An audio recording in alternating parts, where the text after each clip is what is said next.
ನಮಸ್ಕಾರ.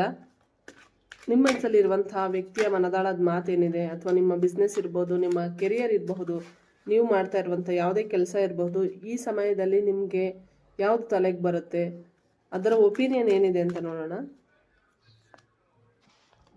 Let's make this relationship most beautiful by love and understanding ಅಂತ ಹೇಳ್ತಾ ಇದ್ದಾರೆ ನಿಮ್ಮ ಪರ್ಸನ್ನು.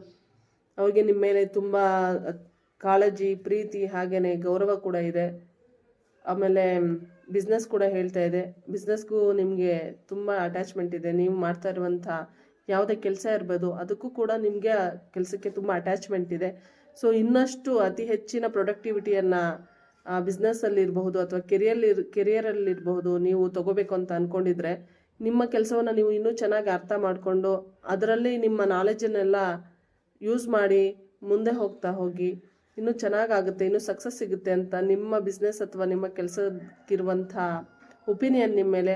ಹಾಗೆಯೇ ಯಾರ್ಯಾರೆಲ್ಲ ಕಪಲ್ಸ್ ಇರಬಹುದು, ಯಾರ್ಯಾರನ್ನ ಮನಸ್ಸಲ್ಲಿ ಅಂದ್ಕೊಂಡಿರ್ತೀರ ಅವ್ರಿಗೂ ಕೂಡ ಒಳ್ಳೆಯ ವಿಚಾರ ಇದು. ತುಂಬ ಪ್ರೀತಿ ಮತ್ತು ಅಂಡರ್ಸ್ಟ್ಯಾಂಡಿಂಗ್ ನಿಮ್ಮ ಇಬ್ಬರ ಮಧ್ಯೆ ಇದೆ. ಅದನ್ನು ಇನ್ನೂ ಹೆಚ್ಚು ಮಾಡ್ಕೋಬೇಕು, ಇನ್ನೂ ಚೆನ್ನಾಗಿ ಬಿಲ್ಡ್ ಮಾಡ್ಕೋಬೇಕು ರಿಲೇಷನ್ಶಿಪ್ಪನ್ನು ಅಂತ ಹೇಳಿಬಿಟ್ಟು ಅವರ ಒಪಿನಿಯನ್ ಇದೆ. ಹೀಗೆ ಕಂಟಿನ್ಯೂ ಮಾಡ್ತಾ ಹೋಗಿ, ಯಾವುದೇ ಥರದ ಮಿಸ್ಅಂಡರ್ಸ್ಟ್ಯಾಂಡಿಂಗ್ ಬರ್ದಿರೋ ಹಾಗೆ ಅಂತ ಹೇಳ್ತಾ, ಅತಿ ಹೆಚ್ಚಿನ ರೀಡಿಂಗಾಗಿ DM ಮಾಡಿ. Thank you so much. ಕೃಷ್ಣಾರ್ಪಣಮಸ್ತು.